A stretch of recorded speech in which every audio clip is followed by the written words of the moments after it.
Ito ang kapanahunan ng Espiritu Santo. Natapos na ang kapanahunan ng ating Panginoong Jesucristo. Kasama niya ang kanyang mga apostoles, kanyang mga alagad. At ito naman ngayon ang kapanahunan ng Espiritu Santo. At sa katotohanan po mga kapatid, ay saksi po ako ng pagbaba ng Espiritu Santo. 2 dekada na ang nakararaan. Bilang isa sa mga nakasaksi sa pagbaba ng Espiritu Santo, ay karapatan kong ihayag sa inyo ng katuparan ng salita ng dakilang Kristo. Hindi lang po ako mga kapatid ang mga nakasaksi. Kasama ko rin ang aking mga kapatid sa pananampalataya. Sa isang dukhang bayan, sa mga mumunting mananampalataya. So karapatan ko na ihayag ang katotohanan ito. Hindi lamang sa bansang Pilipinas, magpahanggang sa 4 na sulok ng sandaigdigan. Hanggang saan marating ng palatuntunan ito ang aking mga salita. Sapagkat nasusulat na huwag itago ang mga ilawan, kundi ito ilagay ninyo sa taluktok ng mga bundok upang ito'y makita ng inyong mga kapatid, upang ang karimlan ng kanilang mga kaisipan ay magliwanag. Alam niyo mga kapatid, ang ating Ama ay patuloy na naikipagtipan sa mga tao ng lupa. Kung atin pong tutunghayan mga kapatid ang aklat ng mga propeta sa kapanahunan, alam niyo ang mga gawa nila noong araw mga kapatid ay yung mga singsing, hikaw, at say-saring mga alahas noong araw, pinagsasama-sama nila yun mga kapatid. Pagka nagsasama-sama na, bubuhin nila yun. Pagkatapos, kung anong gusto nilang buhin, halimbawa, larawan ng isang guyang baka, bubuhin nila yun. At pagka yun ay nabuo na, yung guyang baka na yun, larawan ng isang baka mga kapatid, sasambahin na nila yun. Habang sinasamba nila, nagsasayaw-sayaw sila, tapos inilalakad nila yung imahe ng guyang baka. Yun po ay isang purong ginto na kanilang binuo. Ngayon, sa kabila ng paglapastangan nila sa kapangyarihan ng ating Diyos, patuloy pa rin ang Diyos na nagsusugo ng kanyang mga propeta upang ang tao ay alisin sa ganong paniniwala. Napakarami pong propeta na isinugo noong unang panahon. Hindi lang po si Moises. Pero ang tao, habang inililigtas ng Diyos, ay lalo nagiging matigas ang kanilang mga ulo. So,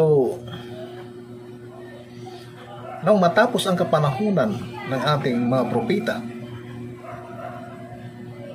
ay inihula naman ni Propeta Isaias ang pagdating ng ating Panginoong Jesucristo.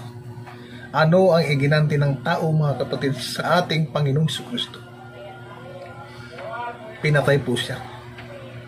Ipinako sa krus kasama ng kanyang mga alagad.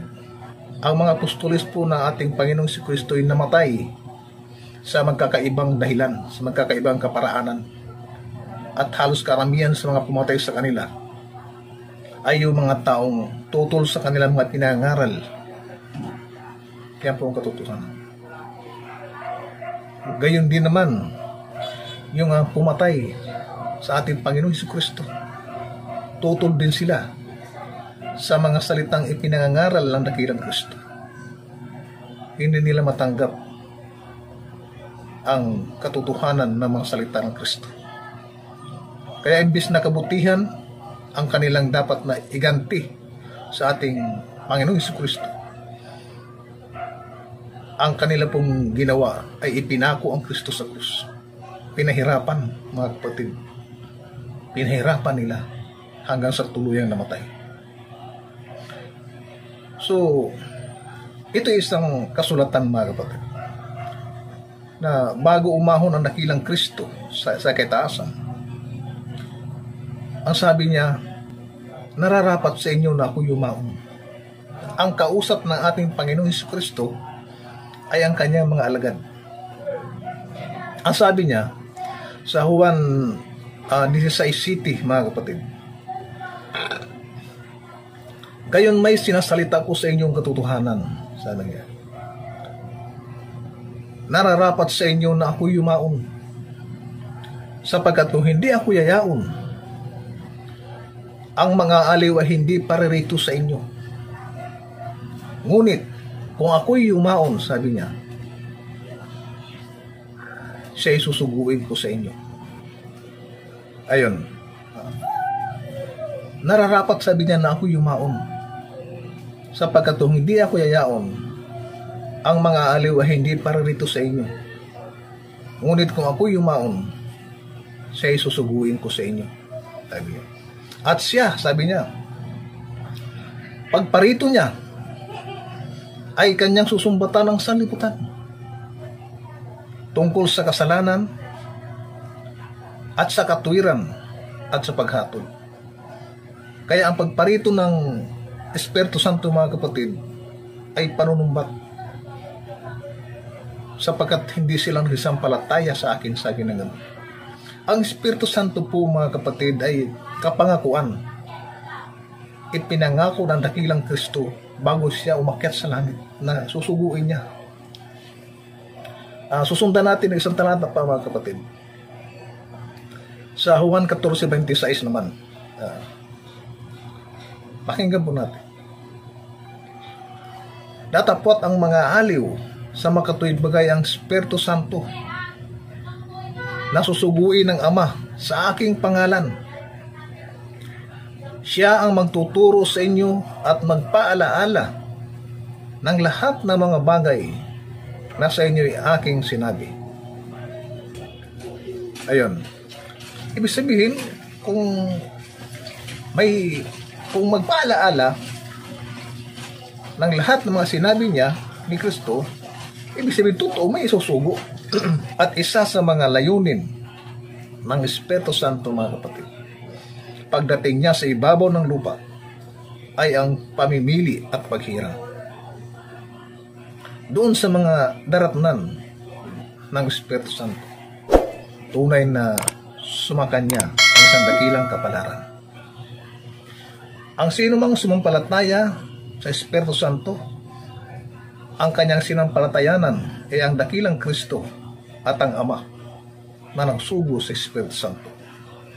At ang sino namang sumasampalataya sa mga salitang ipinangaral ng mga hinirang ng Espiritu Santo, ang kanyang sinampalatayanan ay hindi ang mga hinirang, kundi ang Espiritu Santo na siyang naghalal ng kanyang mga hinirang. Mapalad po, mga kapatid, ang mga dukha ng sanlibutan ito, sapagkat sa kanila ay pinagkaloob ang kaharian ng langit. Pansamantala, ipuputulin ko ang video at abangan po ninyo ang mga susunod na video na aking ipagkakaloob sa inyo, mga kapatid. Masyado pong mahaba ang usapin tungkol sa mga bagay nito. Hindi po magkakasya ang ating oras. So, ako po ay patuloy na humingi ng suporta sa aking mga kababayan, hindi lamang sa bansang Pilipinas, kundi magpahanggang sa bansang Amerika at sa amang panig ng ating mundo. Nadatnan kayo ng mga salitang ito. Maraming salamat po at bumabati ako muli sa magandang umaga sa bawat isa. Salamat po.